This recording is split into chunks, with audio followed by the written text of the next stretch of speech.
That's a strange stat to me. I'm not surprised by it because I know how good J.Vaughan is. I'm surprised that Joao Chianca is sitting at 25th in the world right now. Just trying to play defense for this specific reason. There's sets coming around, and you want to make sure you're in priority, but not too deep like he was right there. And that wave's probably going to roll. You know, he can just kind of scrap first stuff, like for waves, and try to apply pressure in J.Vaughan that's going to be seating out the back. Here goes J.Vaughan, that quick stall to set things up, keep him in the critical area of this wave. He's driving down the line, kind of just waiting for something big to happen, and here it comes. J.Vaughan, huge straight air, gets blown out the back, looking to, you know, land in the scariest way possible out in the flats. Here we go, Jesse. First nice snap to start, but right here it catches that inside rail because of the shatter. He knows exactly now that he has to just go for broke with the waves that we have in offer right now. Beautiful pump, but just like you mentioned, Chris, like the wind's blowing you out the back, so mostly with that lip line being a little bit on the weaker side, it wasn't as steep. You're already naturally gonna go off the back, but with the wind helping, that front arm starts to go in an awkward position and you just can't keep. And I think building, that's a confidence builder, right? You go up against one of the world's best, Ethan Ewing, in a right-hand point break, and you make him earn it. So well done. Levi Sloss is up and out. J.Vaughan has to give way to Joao Chianca. Joao now speeding around this section. Stylish layback snap to start. Goes into more of a kind of carving whip. Really like his wind-up. Fins break free a little bit there on that last turn. He leans into it. This is the inside section that has been doing some quirky things. See the rocks bubbling up right in front of him, all around him. Dry boulders. He gets out clean and safe. They really rode that one all the way down to the wire. Mostly this first turn here is beautiful. Has plenty of speed, and he engages that rail with a nice down carved layback. But this one, see, he goes a little bit too high, more than he probably needed to. Nice third, very vertical turn. Pushes that fin a little bit more. And then the wave starts to get much smaller in size, so it's a very solid way for you to start a heat. That's what you want to start. You want to look like that, sure-footed and composed, but I don't see that coming into close to an excellent score. I think laybacks are very cool looking, but maybe not as difficult as a full on-rail carve. Judges know that.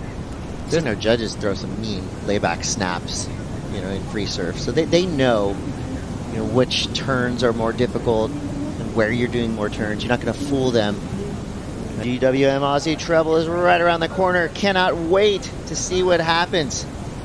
More rights on the championship tour, and it was just announced as we see Joao Chianca going to work there. Nicely done. Gives us kind of a mixed plate of maneuvers. It's quite as impactful as the 617, but that's why I'm not a judge, Jesse. Yeah, I agree with you on that. It's just that, like, he had to mix it up, had to put more energy into the wave, but the wave was on the smaller side. He knew that, so beautiful surfing there for J.Vaughan. Finish it off strong with lots of energy. See the body language right there. We're going to Burley Heads in lieu of Snapper Rocks. The sand is gone. Burley Heads, a classic venue. Competitive surfing. You see J.Vaughan now eyeing up the ramp. I don't believe that was a backside 180 kickflip attempt. I believe that was just a alley-oop gone awry. Maximizing without priority and getting. Should maybe play defense here. J.Vaughan trying to find some shade. He's a little too deep. And he's actually lucky because a big rock popped up inside that tube. J.Vaughan in second priority. Big snap to start. Good open wall in front of him. I mean, you gotta try. Here we go, 420 to go. J.Vaughan having a deep look, but he's got to give way yet again. Masterful use of priority. Still in effect. Quick snap there to start. This wave screaming down the line. That's more like it. Leaning in on his heels. Whips it again. Another. This right here is much more than a glancing blow. This is a full-on slice to the jugular as Joao Chianca. I mean, just a beautiful way for him, and just once again, perfect read, perfect pace to it, not overcooking, choosing the right maneuvers. And right here, he starts to unleash and get very critical. Up and vertical, goes once again and a third time, back to back. The judges will love that. Mix it up with a snap and finish it off strong. Only time I felt like he kind of held back a bit might have been the closeout. Went a little bit lateral on the setup for it, but the damage was already done, and he'll be in combination right now, but with an opportunity to do better. So 2 big turns to start now for J.Vaughan, trying to answer back. A couple of fades there. Stay in the power section. Now you can see he's hunting a ramp. Slightly strange on the takeoff though, but makes the maneuver nonetheless. Kind of shaky, but gets back under his feet. There's the big air we're looking for, but goes down.